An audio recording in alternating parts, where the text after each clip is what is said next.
ଯେଉଁ ଲୋକମାନେ କଥା କଥାରେ ରାଗି ଯାଆନ୍ତି ଏବଂ ନିଜ ଦୋଷ ଅନ୍ୟ ଉପରେ ଲଦି ଦିଅନ୍ତି, ସେମାନଙ୍କ ଘରେ ଲକ୍ଷ୍ମୀ ଠାକୁରାଣୀ ରୁହନ୍ତି ହିଁ ନାହିଁ।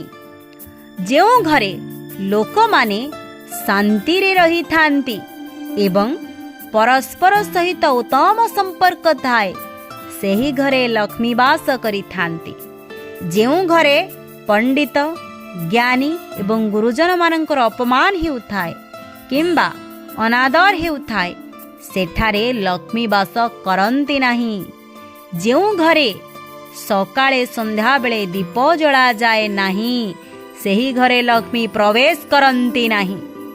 ଯେଉଁ ଘରର ଲୋକମାନେ ଅଳସୁଆ ହୋଇଥାନ୍ତି, ଘର ସଫାସୁତୁରା ରଖନ୍ତି ନାହିଁ, ସେହି ଘରେ ଲକ୍ଷ୍ମୀ ପ୍ରବେଶ କରନ୍ତି ନାହିଁ। ଯେଉଁ ଘରର ଲୋକମାନେ ଅନ୍ୟାୟ ଉପାୟରେ ପଇସା ରୋଜଗାର କରିଥାନ୍ତି କିମ୍ବା ଅନ୍ୟକୁ ଧୋକା ଦେଇଥାନ୍ତି, ସେହି ଘରେ ଲକ୍ଷ୍ମୀ ପ୍ରବେଶ କରିନଥାନ୍ତି। ଯଦି ଆମ କଥା ଆପଣଙ୍କୁ ଭଲ ଲାଗିଛି ତେବେ ଆମ ଚ୍ୟାନେଲକୁ ଲାଇକ୍, ସେୟାର, ସବସ୍କ୍ରାଇବ୍ କରିବା ପାଇଁ ଜମା ବି ଭୁଲିବେନି।